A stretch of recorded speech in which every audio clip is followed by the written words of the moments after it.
Olá, galera, tudo bom? Na aula de hoje, nós ficamos de corrigir a atividade que eu passei para vocês na aula passada. Porém, nós só temos 2 aulas antes da nossa primeira avaliação da unidade. Então, o que é que nós vamos fazer? Hoje, eu vou expor para vocês aqui quais são os assuntos que vão cair na avaliação, certo? Vou passar uma atividade de revisão e na aula que vai ficar faltando, que nós temos essa e outra, nós vamos corrigir tanto a atividade que eu passei na aula passada, como essa atividade de revisão. Então, vocês vão ter uma aula que é só para tirar as dúvidas, tá bom? Então, vamos lá. Os assuntos que vão cair nesse teste da segunda unidade, o gênero textual que nós estamos trabalhando, né, em português, que é reportagem, certo? Então, esse gênero que vai cair. E os assuntos da parte gramatical, que nós continuamos falando sobre verbo, estamos agora em verbo 3, onde nós estudamos um pouco sobre conjugações verbais e locução verbal. Além disso, também frase, oração e período, ok? Então, são esses assuntos aí que vocês vão precisar saber para fazer o teste. Podem pegar o livro, quem tem um livro, pode dar uma olhada, ler as definições, ver exemplos, refazer os exercícios. Quanto mais vocês estudarem, melhor. Bom, eu trouxe aí um texto para vocês, que é uma reportagem.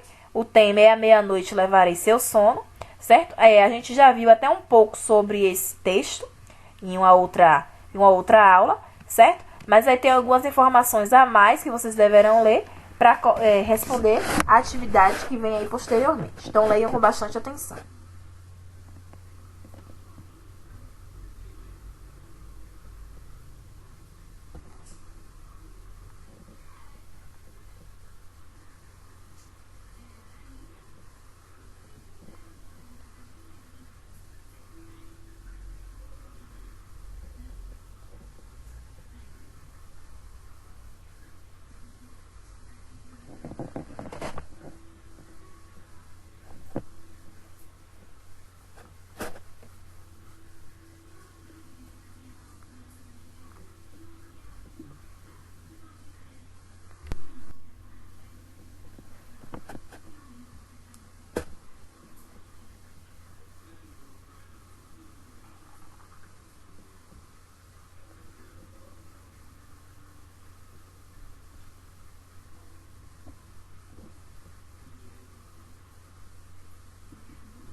Aí agora vocês vão responder essas questões aí com relação ao texto, certo?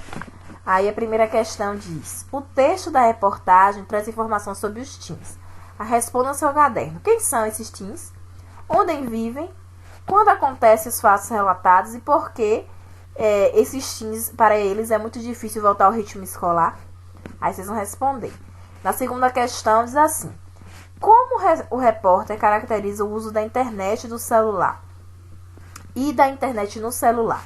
Então, vocês vão dizer como é que o repórter ele mostra isso. A terceira: porque, segundo Silvana Leporassi, o uso excessivo da internet atrapalha a aprendizagem dos alunos. Então, aí você vai dizer a opinião dela. E, na quarta: segundo o texto, quais são as estratégias utilizadas pelos jovens para acordar cedo de manhã, disfarçar olheiras, espantar bocejos e compensar as horas de sono perdidas? Então, quais são as estratégias que eles usam para que aconteça isso? Vocês vão dizer aí na quarta questão. Aí vamos à quinta. Ele bota aí de novo, né, a fala de Brenda. Diz assim: senta em frente ao computador e esqueço da vida, nem vejo o tempo passar. Vocês devem bastante se identificar com isso, né? Mas agora respondam aí no caderno. Que palavra é utilizada na reportagem para expressar como Brenda sente o tempo quando está diante do computador. Então, vocês vão dizer qual é a palavra que ela usa para expressar esse sentimento aí.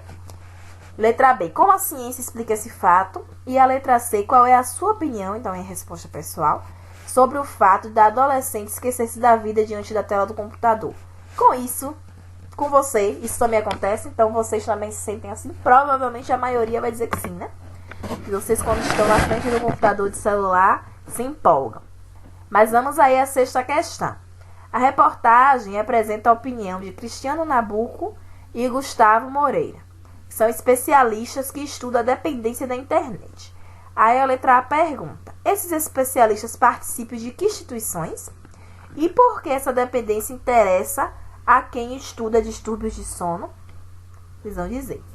Na sétima, os especialistas citam 3 sinais como indicadores de que a internet está causando dependência no usuário. Quais são esses 3 sinais?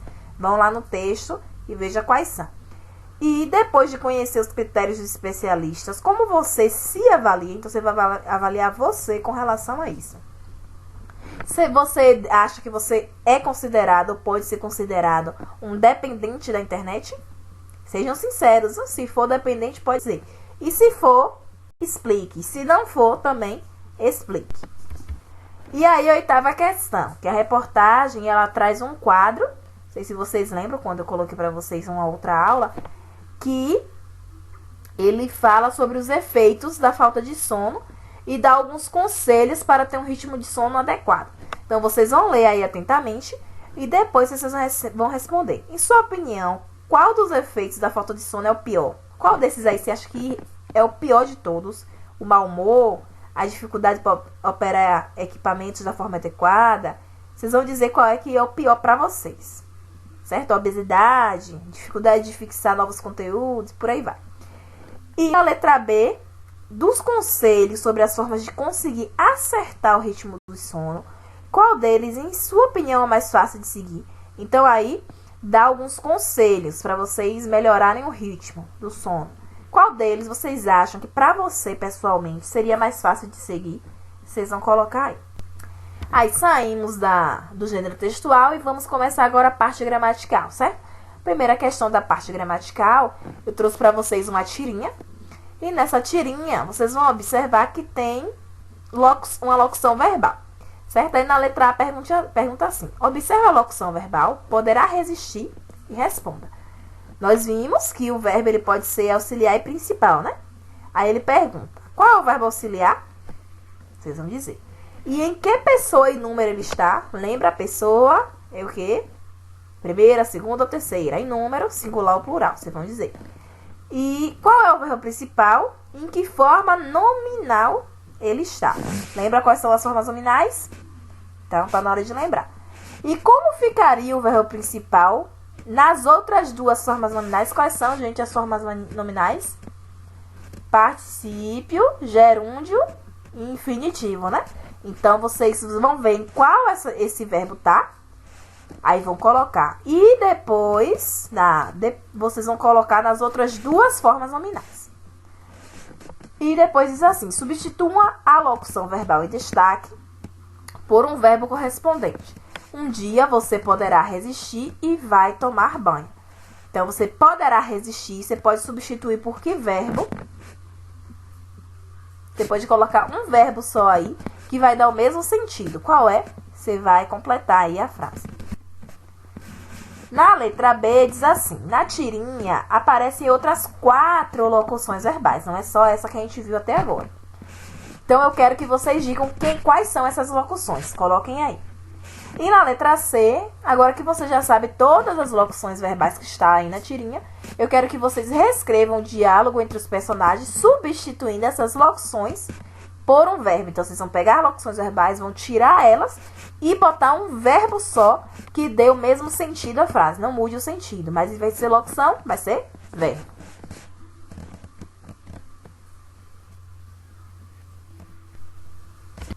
Agora, vamos falar um pouquinho sobre frases, né? Nós vimos que as frases, elas podem ser nominais ou verbais. Quando uma frase é verbal, ela também pode ser chamada de oração, certo? E uma oração, ela pode ser um período simples ou é composto. Quando é que ela é simples? Quando tem apenas uma oração. Quando é que o período é composto? Quando tem duas ou mais orações. Então, relembrando isso aí sobre frase, oração e período, vamos às questões abaixo. A primeira questão pede para vocês lerem esse trecho do índice da revista e depois responderem com base nele, certo? Observando aí qual é a frase verbal, qual é a frase nominal e por aí vai.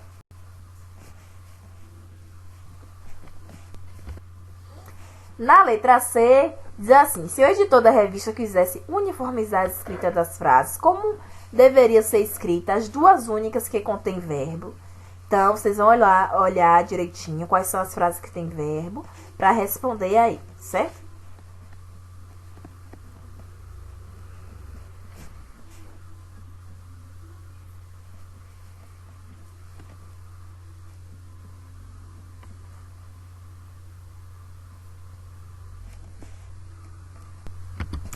Segundo, aí trago outra tirinha de Calvin, e aí diz assim: releia a fala do pó de Calvin no primeiro baulão.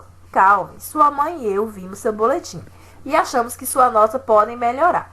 Então aí, quantas orações tem nessa fala?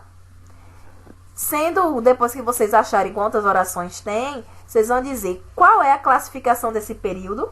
Ele vai ser simples, vai ser composto, vai ser como. E no período, qual é a conjunção? Lembra que a gente viu lá sobre as conjunções? Que estabelecem relação de adição entre as orações. A gente viu as conjunções que estabelecem relação de adição. E a outra também, né? Que é de quê? Lembram? Vão relembrando aí. E que a gente vai ver até na letra B. E então vocês vão dizer aí, nessa letra A ainda aí, qual é que estabelece a relação de adição. E na letra B eu não falei qual é a outra relação, porque é justamente a resposta. Então, o que indica a conjunção mas na resposta de Calvin é seu pai. Então, o que é que ela indica? Indica a relação de quê? Qual foi a outra relação que a gente estudou? Estão lembrados? Então, vocês vão colocar aí.